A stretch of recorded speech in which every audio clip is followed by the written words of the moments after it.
My name is Raphael Tétrault-Bergeron. And I'm Marcia English, and I'm a lecturer in the Department of Human Nutrition at St.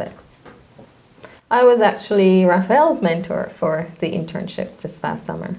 Well, I first heard about the internship when the announcement was made on campus, and I was so excited because I was already working with a group of students on campus. So they had already gone through their Mission Impossible product development competition. They placed second. They had also participated in an innovation event on campus. So I just saw this as a perfect opportunity for them to further develop their project. So Mission Impossible is a food product development competition that's put on through Pulse Canada.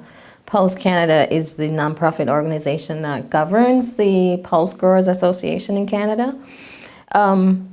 So when I saw the flyer, I just thought it was a great opportunity for my students in my product development class. So I teach that course in human nutrition at St.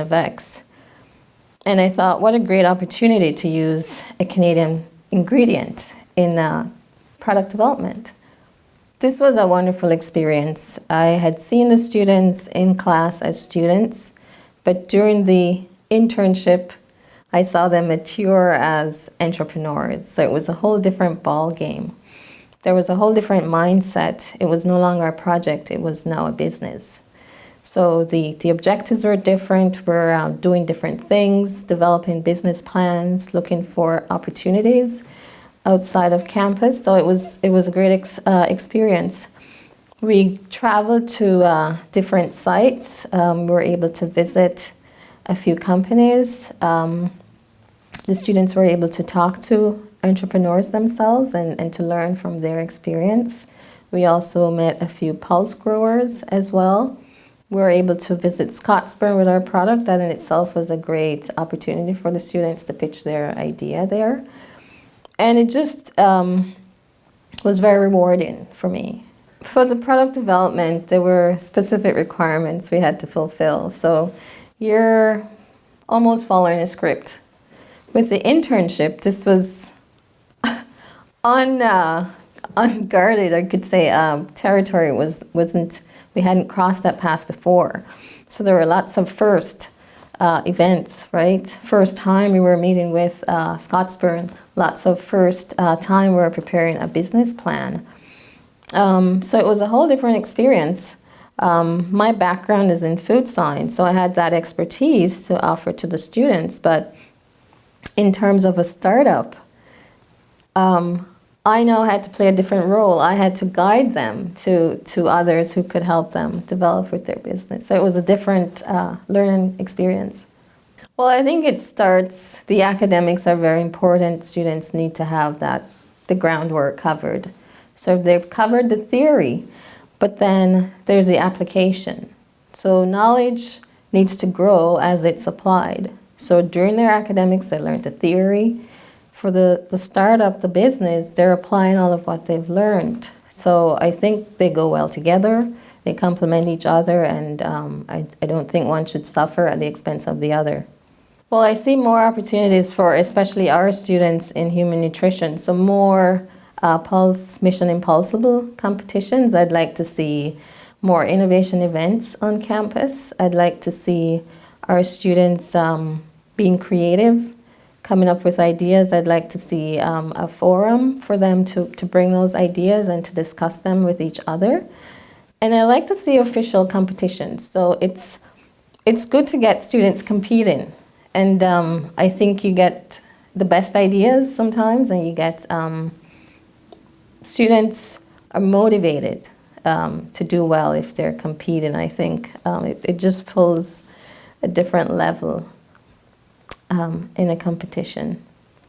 And they also learn to work independently, and they can feed off each other, bounce ideas off each other.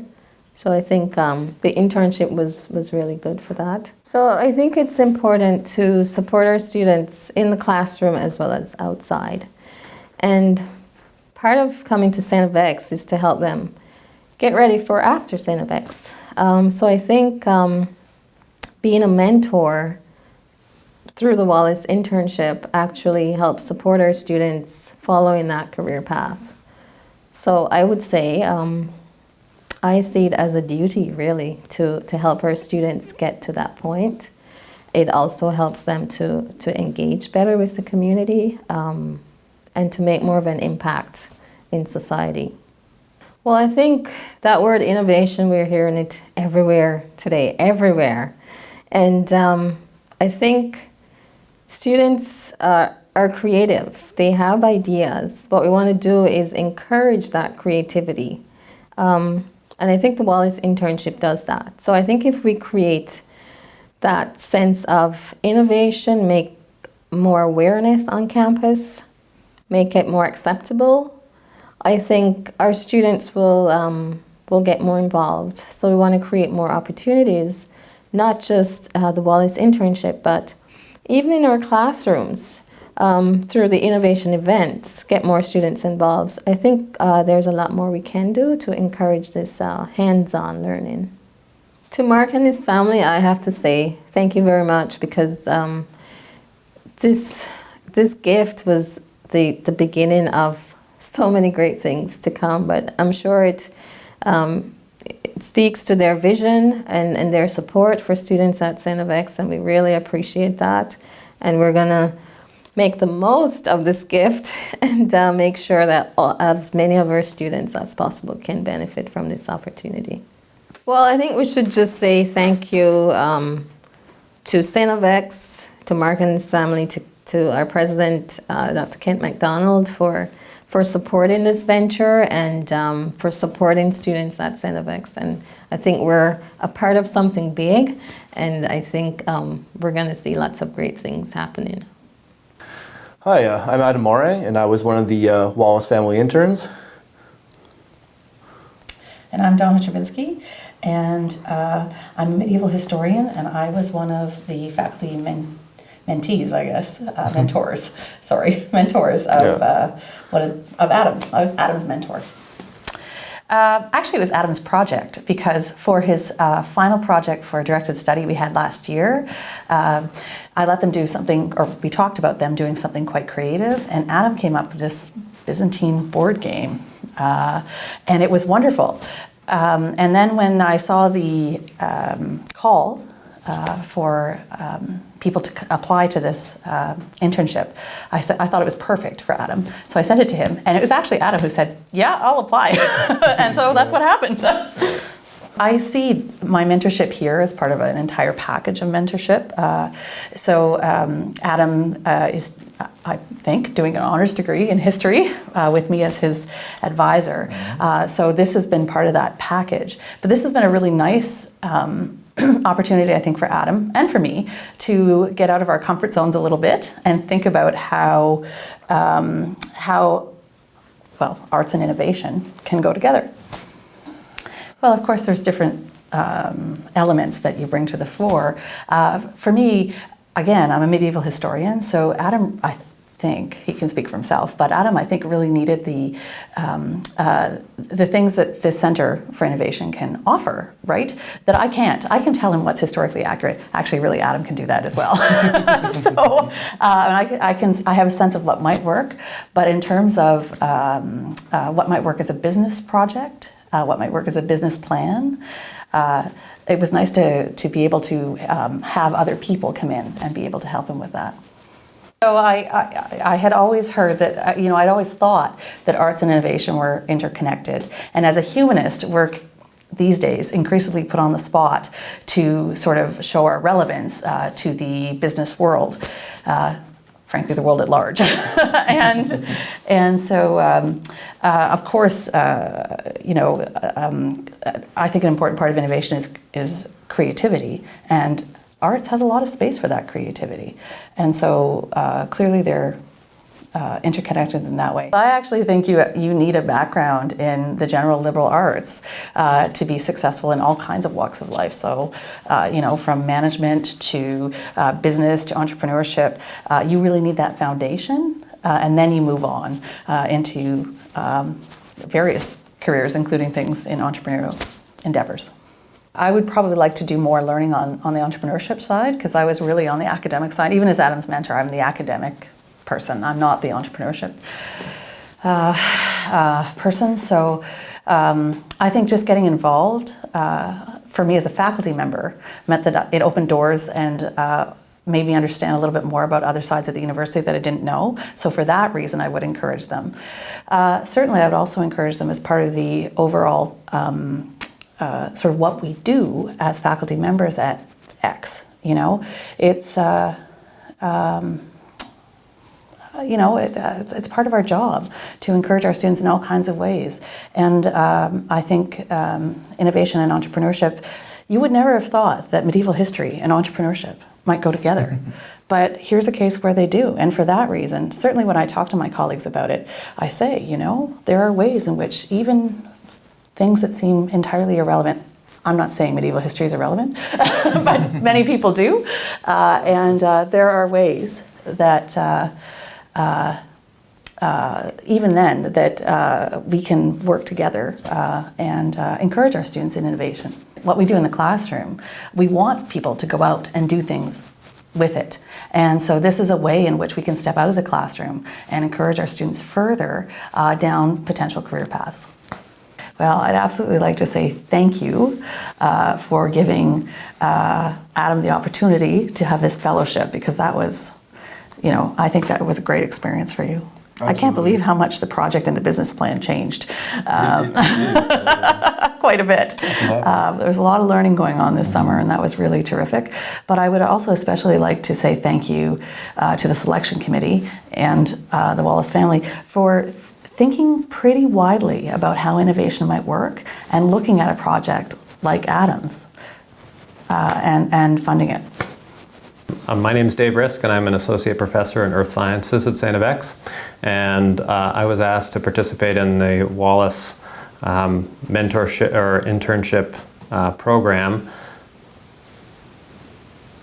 I wasn't actually asked, I don't think, to be honest. I think that you asked me for sure, but I think it was a little bit of a given, probably given just given my experience with entrepreneurship and being able to cross across as a faculty member with those experiences too. So I'm not really sure that I had a choice, but I was very happy to be involved for sure. So as a mentor, I think that the experience that I brought was largely one that I learned through the connection between research and entrepreneurship. I have commercialized through a spin-off company that I created with several of my students, products that were developed originally in my research lab. And so that was really, for me, an act of follow-through where we had something on the academic side that needed to get out into the world, and the way to see it out was to create a company who would be able to offer it on a regular basis. So I guess that's what I brought as experiences, and that as a mentor, I enjoyed being able to connect those two sides of my life, which I'd previously kept quite separate, really. And so this was the first year that I was really allowed to blend my entrepreneurial experience with my academic experience and role as well. And that was stimulating for me personally. And what was also stimulating was just interacting with great, young, motivated people who are creators. And that was just fantastic. So those relationships really counted for a lot and gave me overall very good experience through the program. Well, as I said, that I'm keenly aware of the relationship between academic study and entrepreneurship, and I would bring it back to research again. That I think doing research is an act of creating, and many research labs actually run quite a bit like small companies in a way. And there's economics, there's income, and there are expenditures, and so those have to balance in the research lab. There's communication. The lab's work has to get out there. The lab's work has to be competitive. So anybody's research program is actually like that. So I think that the concept of entrepreneurship is actually much less foreign to academics than it ought to be. I know academics in some cases are cool to the word entrepreneurship because it seems like something that happens outside of campus, but I don't think it does really. I think really the same skills are used all the time inside of campus too.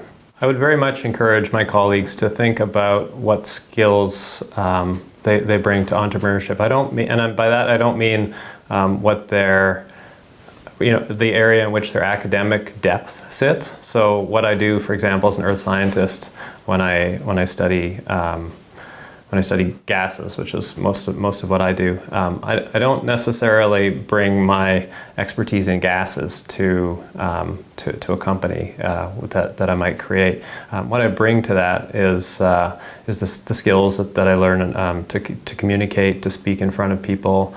These are sort of the general skills that I have as an academic and develop as an academic, and my colleagues have those same skills too. And as I've said, I think that many research initiatives and research labs, individual faculty who are involved in scholarship, they already use entrepreneurial type skills, and they're competitive out there in the world, and that they have a lot to offer and teach students who want to go and start things. And the students may be starting companies, or they may be starting other enterprises that are perhaps more socially oriented, or it might be nonprofits or something like that. But entrepreneurship is about starting things, and so those skills are resident in the campus community in much greater abundance than we would acknowledge most of the time. The Wallace Entrepreneurship is fantastic in that it provides, a really unique hands-on experience that just sort of sits up here and is there for the student for the creator student who's super motivated and wants to get a very high level, in-depth experience and to really try to make something happen. What I think we need to do is to build a bit of a base underneath, especially in academics. Some of our academics don't right now do a great job at giving access to certain to the entrepreneurial type skills to certain students, and I would identify science students as being one of those populations at risk, for example, in that the science students are really busy, and Carson's a science student. He knows what it's like to have labs every afternoon of the week, and what it's like to have to turn down evening opportunities because he's stuck behind his computer, and what it is not to run for student council or to do those other leadership things. That's the story of a science student, and unless it's available within academic programming, they tend not to participate. So I think that we need to try to figure out some way at St. FX and to have some interfaculty conversation about how we can be giving access to entrepreneurial type experiences. It'd be the best if they're hands-on, obviously, but even to just introduce students to the types of skills that are required for building things and starting things. For all the good success this year, I'd say first to Mark and Anita Wallace, bravo, and thanks very much for not only supporting these students and future students, but also starting a great conversation on campus too, because I think that'll go places. And so first of all, thanks to the Wallace family. And then I'd also like to very much thank Phil and Sue, who really helped drive this and provide the operational support, because although I was involved, I didn't have to be involved on a really day-to-day basis, and so I think that the interns were really well taken care of here, well provided for. So that it wouldn't have worked without that too. So thanks to Sue and Phil for providing that.